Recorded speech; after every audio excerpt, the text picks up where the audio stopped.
have come a long way in the business world, but there's still ground to be made up. Today, we take a look at one program that's focused on increasing the number of women in its senior ranks. Thank you for being here. Thank you for having me. Now, we're going to talk about your Advancement of Women initiative, but one of the things that I find really interesting is that it was not a strong start. The evolution of this program included a real stall at the beginning.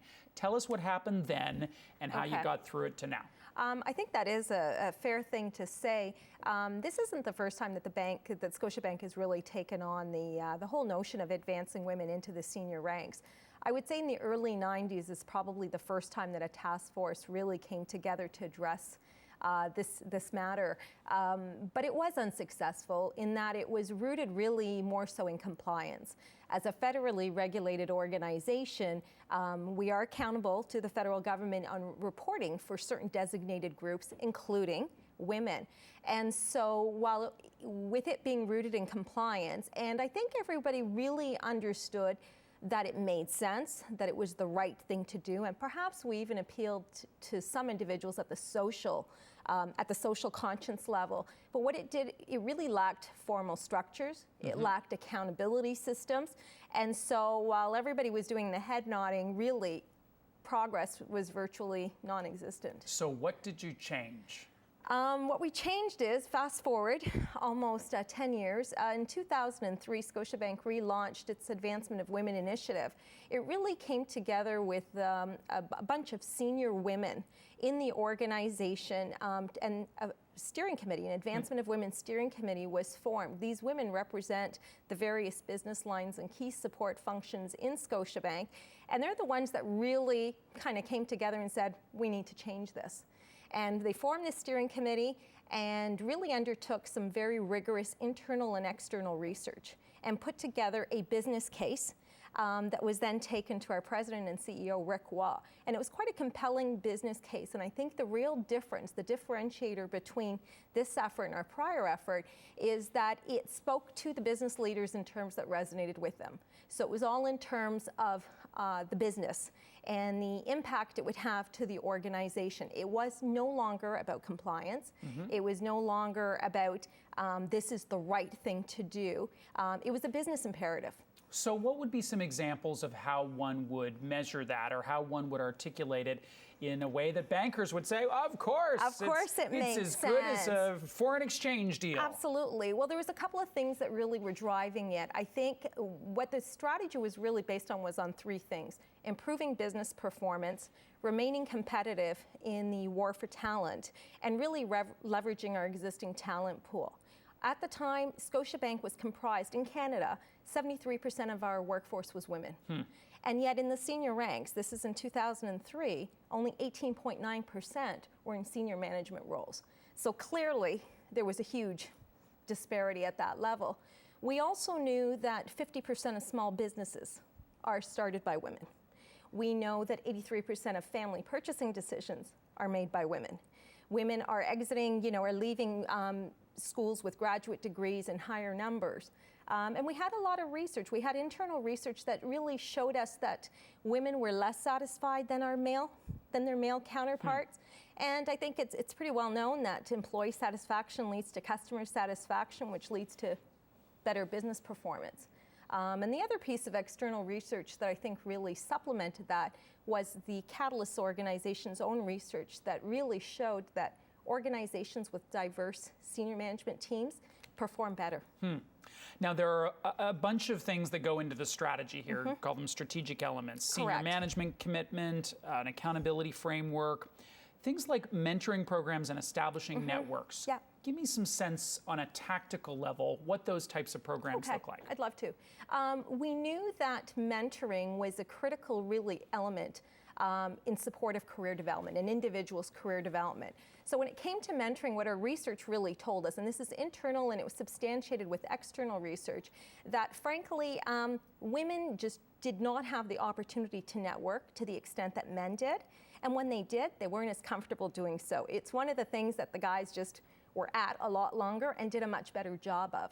So what we wanted to do was create opportunities for women to have mentors. So through formal mentoring programs, as well as supporting all mentoring relationships by creating what we call an online mentoring toolkit that resides on Scotiabank's internal website. That really helps all employees in all aspects of mentoring relationship, whether it's how to go about finding one, or you're in an existing relationship and you want clarity on roles and responsibilities, duration, what are the do's and don'ts. So really supporting them in several different ways. I would say the formal programs are more entrenched at the business line specific level so that each business can drive to their needs.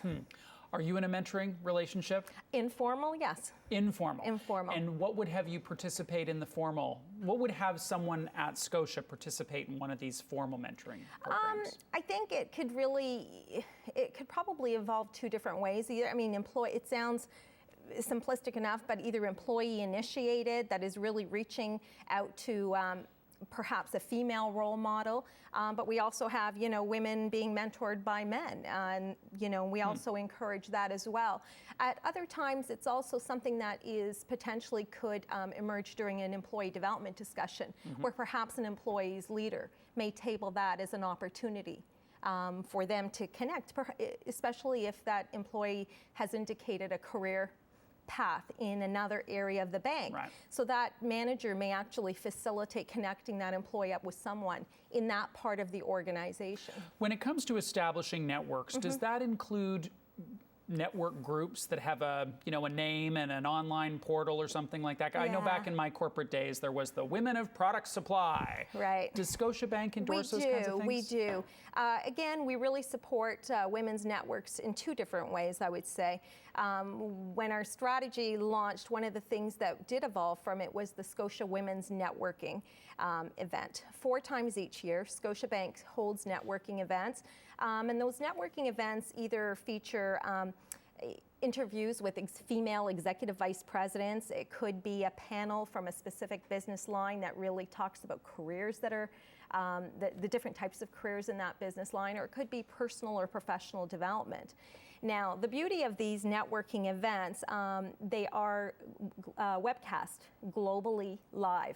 And so invitations go out to all women in the Scotiabank group in all of the 50 countries where we operate at the manager level and above for them to participate. Obviously, if they're in the Greater Toronto area, they can attend in person. And if they're not, they can participate via the global webcast. Now, the other thing that we've done, and I think what's really evolved, and it's really quite amazing, is a lot of grassroots networks have emerged as a result of the corporate one.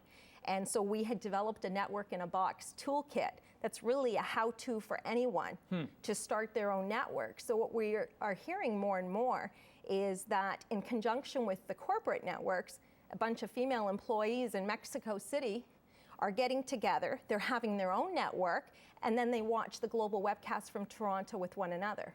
Right. And we know that happens in Calgary, and it's happening in Chile. It's just a different brand of beer that they have at the event in each place. Perhaps. Now, the challenge that women face advancing in senior roles is not unique to Scotiabank. It's not even unique to financial services. Correct. It's accounting, it's law, it's manufacturing.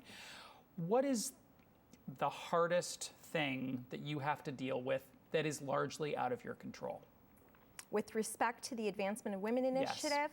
There are some things that are societal. There are, and I think in some of the locations, for example, we launched the Advancement of Women Initiative in Canada in 2003. And in the past year, we've just started rolling it out to other countries where Scotiabank operates. And one of the things that I think we have taken into consideration, we absolutely have to respect at every level, are the nuances that exist. Now, sometimes it's a nuance with 2 different business lines that share floor space in Toronto, but there's also the cultural ones. What works in Canada may not work in Mexico. What works in Mexico doesn't work in the Dominican Republic. So we have to, I think, really respect and provide, and we've gone to great lengths to develop and provide a strategy and a blueprint and a framework that will help each country or business line or area stay true to the corporate vision and the mandate while encouraging the local creativity. Very interesting. Well, Yeah. thank you for joining us today. Thank you. And congrats on your Catalyst Award. Thank you very much. Well done.